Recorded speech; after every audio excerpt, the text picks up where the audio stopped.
Simon, a wildlife aid worker with a reputation as an animal whisperer, faced an unexpected challenge while attempting to rescue a baby swan, eliciting an unusual reaction from the father.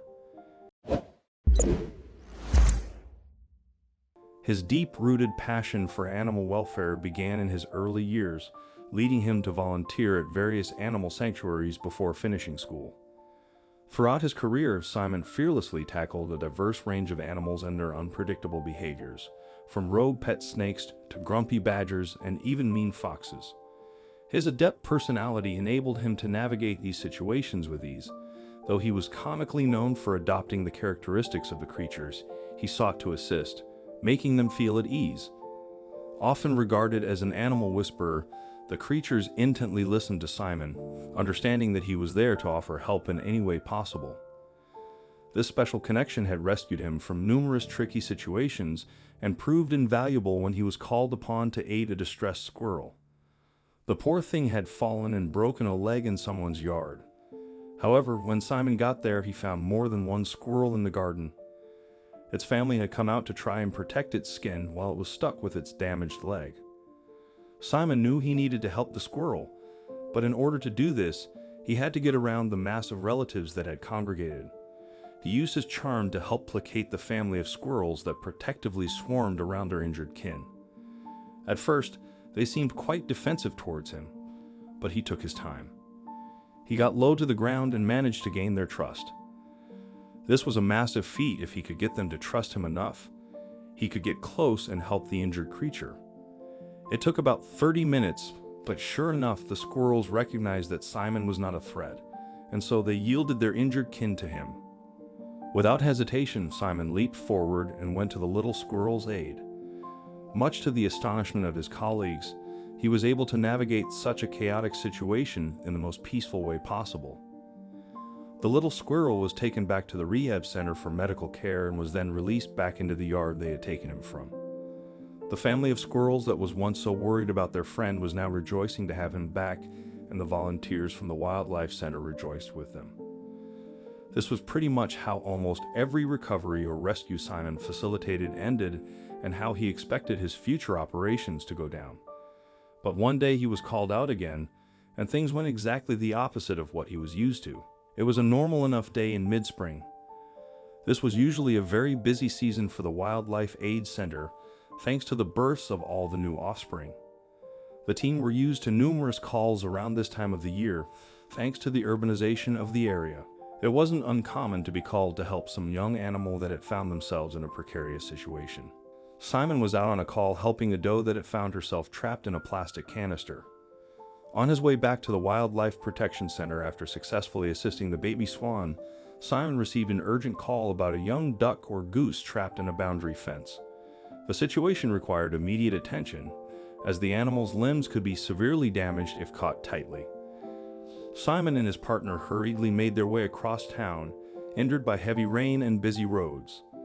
Arriving at the reported location, they were met with a daunting sight, a long boundary fence running along the canal. With no specific information on the extent of the fencing, they split up, scanning in opposite directions, determined to locate the trapped bird swiftly and provide the necessary aid. Time was of the essence. Luckily for Simon, he was the one to stumble upon it. He had been looking for only 5 minutes when some movement in the close distance caught his eye. He hurried quickly to the site and found a baby swan caught awkwardly in the fencing. The poor thing had managed to twist itself tighter and tighter whilst trying to escape. This was quite a common thing that happened, and something Simon had been extensively trained for. Simon knew he needed to stop the little cygnet from moving too much to prevent any further damage. First, he called his partner and asked him to get the necessary tools out of the van. Then he knelt down with his back to the canal and tried to hold the little bird in the fence as gently but firmly as possible. From what he could tell, the little cygnet had bruised its wing quite badly, but nothing seemed to be too damaged. Unfortunately, the car had been parked quite far away from where he was, so he had to wait patiently, consoling the little bird with soft-spoken words while they waited. Good. All right, baby. You've got to go back the way you came or you're going to get well stuck, aren't you? At first, Simon had been all alone with the baby swan, but while the minutes passed, he started feeling watched. He dismissed the thought, guessing it might just be some curious passerby, but he was very wrong and just about to find out how much. It all happened much faster than anyone could have anticipated. All Simon heard was his partner shout at him that there was something behind him. Simon whooped around as fast as he could and was confronted by the little swan's father. He then did something completely unexpected that caught Simon off guard. Before Simon could turn on his charm and try to reassure the swan that he was in fact trying to help his young, the bird attacked. The massive swan launched itself aggressively at Simon. The poor man was on his knees, so he was at a disadvantage. The swan nipped at his face while flapping its wings aggressively at the same time. For Simon, that was a flurry of aggression he was unused to. Simon threw his hands in front of his face, trying to protect himself. He heard his partner come running to his aid, but the bird was too strong. Its protective instinct had obviously kicked in, allowing for a massive surge of strength. Simon and his partner didn't want to cause any harm to the big bird.